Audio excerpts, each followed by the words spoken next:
أعوذ بالله من الشيطان الرجيم بسم الله الرحمن الرحيم رب اشرح لي صدري ويسر لي أمري واحلل عقدة من لساني يفقهوا قولي.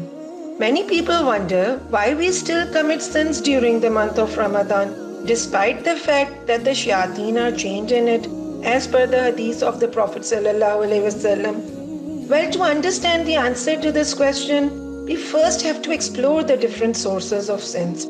Humans sin not only due to their physical or external circumstances, which include their environment, their company, their family, but also due to their internal wishes and desires which prompt them towards the sin.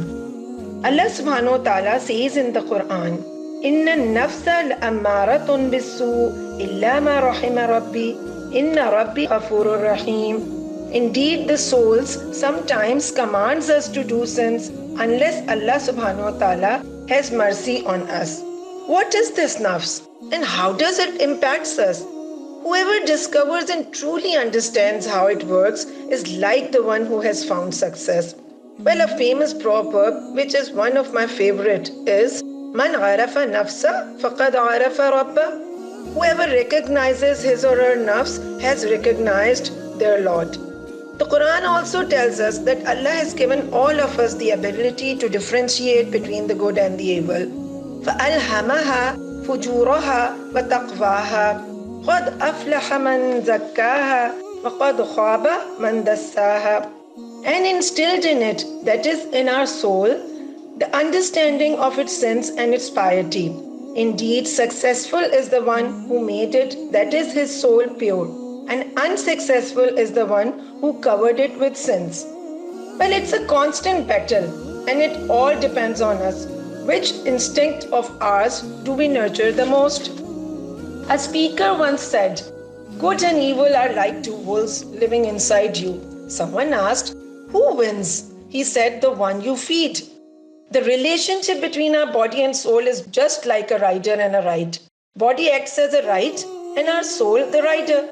So the soul should be in total control of the ride in order to get to its destination. But in our case, sometimes our worldly desires give more control to our body and it drags our souls, which is the rider, in the opposite direction. So we move further and further from our destination, that is Jannatul Firdaus. Ramadan is the best boot camp of training and taming our nafs, so we can be in control of our ride for Jannah. It's like a one-on-one call, face-to-face meetup with our nafs, where it gets easier to analyze the influence of our outer shaitans, which were free, by the way, in the previous 11 months, versus the influence of our nafs. Abstaining from halal in the month of Ramadan makes it more easier for us to control our nafs, just like those soldiers who also train without food and water to be able to still function in the harsh conditions, thus providing us with the opportunity to train our nafs to fight the external influences outside of Ramadan too. So well, Ramadan is the month that takes us on a journey from self-assessment to self-development. And this self-development gives us the strength to abstain from the sins. You have seen how banks close on the 1st June to do their internal audits.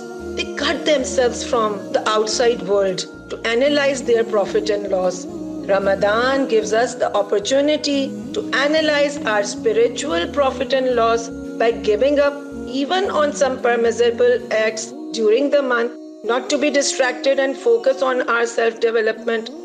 So, how strong is our relationship with Allah? Do we recognize our purpose of life in this world? Do we strive for our akhirah? How beautiful is our character and what is our real destination? And if we continue sinning in Ramadan, then remember, we are feeding the wrong wolf. We need to correct ourselves, because before someone does our audit, we must do it ourselves. Hasibu qabla an tuhasibu.